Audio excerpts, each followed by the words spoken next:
कभी आपने सोचा है कि कुछ लोग जीवन भर मेहनत करते रहते हैं फिर भी गरीबी का सामना करते हैं, और कुछ ऐसे लोग होते हैं जो ज्यादा मेहनत ना करते हुए भी सफलता और समृद्धि की ओर बढ़ जाते हैं।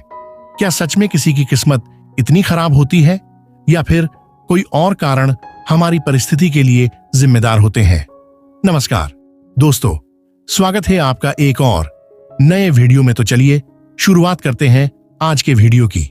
एक गांव में शामू नाम का एक व्यक्ति रहता था। वह एक गरीब किसान था जो खेती किया करता था और एक छोटी सी झोपड़ी में रहता था। उसकी झोपड़ी कच्ची दीवारों और टूटी फूटी छत से बनी हुई थी जो हर बारिश में टपकती थी। 5 जवान बेटे थे, लेकिन कोई भी काम नहीं करता था। पूरे दिन इधर उधर घूमते रहते और दोस्तों के साथ मजाक मस्ती करते अपना वक्त बर्बाद करते थे। शामू सुबह सुबह उठकर खेतों में जाता, दिन भर खेतों में काम करता था। शाम को घर वापस आता और जैसे तैसे अपने हाथ से खाना बनाकर खाता था। एक दिन जब शामू शाम को घर आकर बैठा था, तब पास ही रहने वाली एक बूढ़ी औरत, जिसे सब लोग दादी कहते थे, वो शामू के पास आकर बैठी। वह धीमी लेकिन ठोस आवाज में बोली, शामू, तू दिन भर इतनी मेहनत करता है, फिर भी तेरी परिस्थिति नहीं बदलती। तेरे बेटे इतने बड़े और जवान हो गए हैं, फिर भी कोई काम नहीं करते। कभी सोचा है क्यों? शामू ने गहरी लंबी सांस ली और अपनी आंखों में भरी थकान को छुपाने की कोशिश करते हुए कहा, दादी, मेरे नसीब में शायद यही लिखा है। बेटों को भी समझाया, लेकिन हमारे पास न कोई साधन है न कोई उम्मीद। दादी ने कुछ देर सोचा और फिर कहा, बेटा, तेरे 5 बेटे हैं, कम से कम एक की शादी करवा दे। घर में बहू आएगी तो शायद घर में रौनक आएगी। बहू का आना घर को बांधता है, औरतें घर को संभालती है, शायद तुम्हारी जिंदगी में कुछ बदलाव आ जाए। शामू ने गहरी नजर से दादी की ओर देखा और कहा, दादी, मेरे रमेश की शादी तो 1 साल पहले ही हो गई थी, लेकिन क्या फायदा, वह मायके से वापस ही नहीं आई। हमारे पास ना तो उसे लाने का साधन था और ना ही रखने की व्यवस्था। घर की हालत देखती तो और भी चिंतित हो जाती। दादी के चेहरे पर चिंता और सहानुभूति की झलक थी। उसने कहा, तूने कभी उसे लाने की कोशिश की? शामू ने सर झुकाते हुए कहा, कैसे लाता दादी, मेरे पास ना पैसे थे, ना कपड़े थे और ना ही घर में कोई सामान। क्या लेकर जाता? रमेश के ससुराल वाले मेरा मजा उड़ाते। दादी ने थोड़ी देर रुककर अपनी लाठी संभाली और कहा, शामू, चिंता मत कर, मैं तेरी मदद करूंगी। कल सुबह रमेश को मेरे पास भेज देना, मैं उसे कपड़े दूंगी और थोड़ा सामान भी।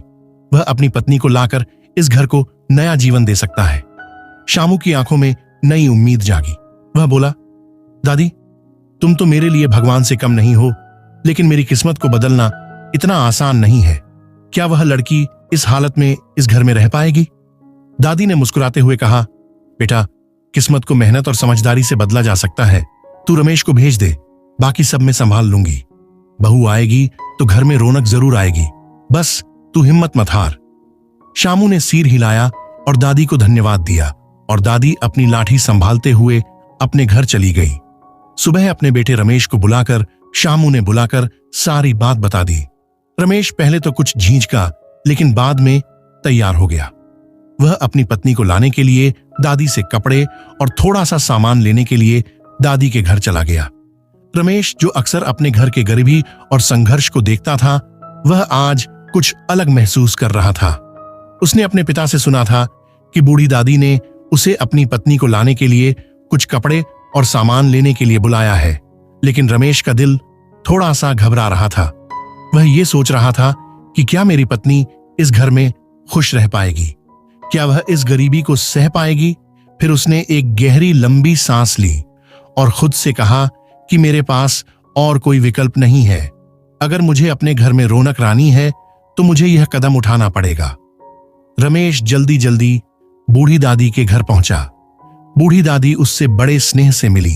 उसके चेहरे पर एक संतुष्टि और निश्चितता थी, जैसे उसे यह विश्वास था कि रमेश का परिवार एक दिन बेहतर होगा। उसने रमेश को अच्छे कपड़े दिए, कुछ बर्तन और जरूरी सामान दिया और कहा, बेटा, ये सामान लेकर जाओ और अपनी पत्नी को लेकर आओ। घर में खुशियां लाने का यही सही मौका है। रमेश कपड़े पहनकर और सामान लेकर अपनी पत्नी को लाने के लिए निकल गया। रास्ते में वह यही सोच रहा था कि क्या मेरी पत्नी यह सब समझ पाएगी? क्या वह मेरी गरीबी की वजह से मुझसे नफरत तो नहीं करेगी? रमेश के ससुराल में उसका बड़ी गर्मजोशी से हुआ, लेकिन उसकी पत्नी यह देखकर हैरान थे कि पति के साथ लाए हुए सामान में कितनी कम चीजें थीं। उसने सोचा कि जब मेरे घर वाले इस सामान को देखेंगे तो क्या वो मेरे पति की गरीबी को लेकर उसका मजाक उड़ाएंगे। लेकिन रमेश ससुराल वालों ने उसे समझाते हुए कहा, तुम वापस जाती हो तो वह घर फिर से खुशियों से भर जाएगा।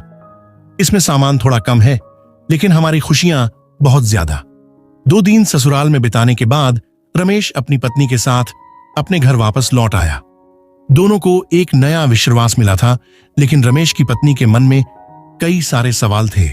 रमेश की पत्नी ने घर लौटते ही देखा कि घर बहुत छोटा है और यह कोई भी लड़की अपने सपनों में भी नहीं चाहती। कमरा भी छोटा था, रसोई भी साधारण थी, लेकिन सबसे बड़ी बात यह थी कि सब कुछ अस्त व्यस्त था। घर में कोई भी योजना नहीं थी, कोई भी व्यवस्था नहीं थी। उसने देखा कि घर में पूरा सामान इधर उधर बिखरा हुआ था, बिस्तर भी अस्त व्यस्त था। रमेश और उसकी पत्नी के बीच चुप्पी छाई हुई थी। उसकी पत्नी यह सोच रही थी कि क्या यह घर मेरा है, क्या मैं यहां रह पाऊंगी? लेकिन उसने हार नहीं मानी। उसने सोचा घर को ठीक करने के लिए कुछ तो करना पड़ेगा। वह अपने पत्नी से बात करके घर की साफ सफाई शुरू करेगी।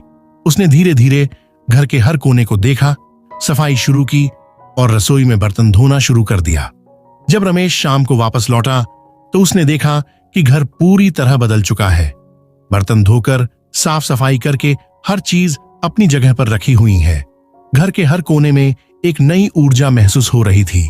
रमेश की पत्नी ने कहा कि अब ये घर कुछ अपना सा लग रहा है।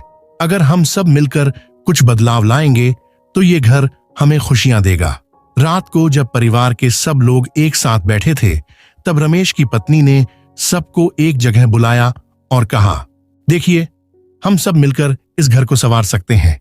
अगर हम इसके बारे में कुछ करेंगे नहीं तो हमारी हालत ऐसे ही रहेगी। हमें इसे सुधारने के लिए मेहनत करनी होगी। पहले घर की सफाई और फिर अपनी फसल और व्यवसाय की ओर ध्यान देना होगा। शामू, जो खुद को अपनी गरीबी का कारण मानता था, उसने कहा, बिल्कुल बेटी, तुम जैसा कहोगे हम ऐसा ही करेंगे, लेकिन हमारे पास तो साधन ही नहीं। फिर भी अगर तुम्हारा विश्वास है तो मैं भी कोशिश जरूर करूंगा।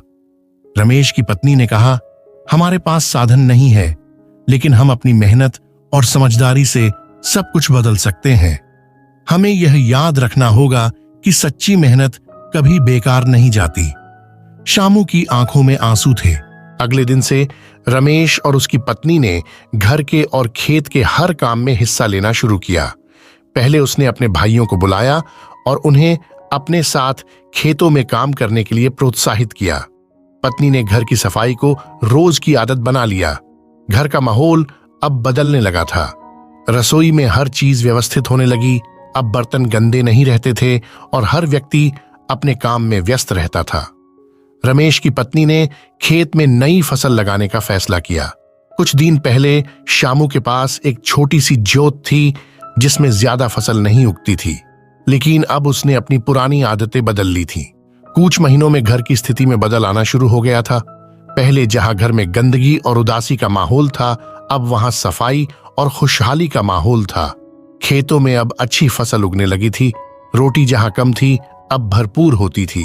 शामू ने महसूस किया कि मेहनत और समझदारी से किस्मत बदलने में देर नहीं लगती। रमेश की पत्नी ने कहा कि अगर हम सब साथ में प्रयास करेंगे तो हमारी गरीबी को भी दूर कर सकते हैं। हमारी सबसे बड़ी ताकत हमारी एकजुटता और मेहनत है। रमेश के पिता शामू घर की परिस्थिति में बदलाव लाने के लिए हर दिन मेहनत कर रहे थे। उनकी बहू ने एक दिन उनसे कहा कि पिताजी, आप हर दिन मेहनत करके काम से घर लौटते हैं तो कुछ ना कुछ सामान जरूर लाया कीजिए। घर में हमेशा कोई ना कोई चीज जरूर लानी चाहिए, नहीं तो खाली हाथ घर आने से मन उदास रहता है। शामू, जो पहले ही अपने बेटे और बहू के अच्छे बर्ताव और सुझाव से प्रेरित थे, वो थोड़ा मुस्कुराए और कहा, ठीक है बहू, अब मैं हर रोज ऐसा ही करूंगा। अब शामू रोज काम से लौटते वक्त कुछ ना कुछ लेके आते थे। कभी वह घर की कुछ जरूरी चीजें लाते थे तो कभी कोई तोहफा। घर में चीजें बढ़ने लगी और सबको अच्छा महसूस होने लगा। लेकिन एक दिन वह बिना किसी सामान के घर लौटे। बहू ने यह देखा तो पूछा, पिताजी आज कुछ लेके नहीं आए। शामू थोड़ा नाराज होते हुए बोले, आज कुछ नहीं मिला बहू, बस ये मरा हुआ सर्प ही मिला। शामू ने उस सर्प को एक कोने में रखा और अंदर जाकर खाना खाने लगे। लेकिन उनकी बहू ने सोचा, इस मरे हुए सर्प का घर में क्या काम। इस बीच आसमान में एक गिद्ध उड़ता हुआ दिखाई दिया। उसकी आंखों में तेजी थी और वह दूर दूर तक अपनी नजरें फैलाए हुए था। अचानक उसकी नजरें उस झोपड़ी पर पड़ी जहां शामू और उसका परिवार रहते थे। वह नीचे झांकते हुए देखता है कि वहां एक मरा हुआ सर्प पड़ा हुआ था। गिद्ध ने उसे अपनी चोंच में पकड़ लिया और आसमान में उड़ने लगा। लेकिन हवा के झोंके से गिद्ध की चोंचन में से एक सोने का हार नीचे गिर गया। वह हार सीधे जाकर उस झोपड़ी के आंगन में ही गिरा जहां शामू और उसका परिवार रहता था। शामू की बहू, जो अभी तक यही सोच रही थी कि उस सर्प का क्या करे, वह अचानक गिरते हुए हार को देखकर चौंक गई और जोर जोर से चिल्लाने लगी, पिताजी पिताजी देखिए, यह हार हमारे घर आकर गिरा है। शामू ने देखा, वह हार सोने का था। दोस्तों, वीडियो बहुत लंबा हो सकता था, इसलिए इसके आगे की कहानी हम आपको सुनाएंगे इस कहानी के दूसरे एपिसोड में। आगे की कहानी जानने के लिए दूसरा एपिसोड जरूर देखिए। तब तक के लिए खुश रहिए और अगर हमारा वीडियो आपको अच्छा लगा हो तो हमारे चैनल को लाइक, सब्सक्राइब और शेयर जरूर कीजिए। धन्यवाद।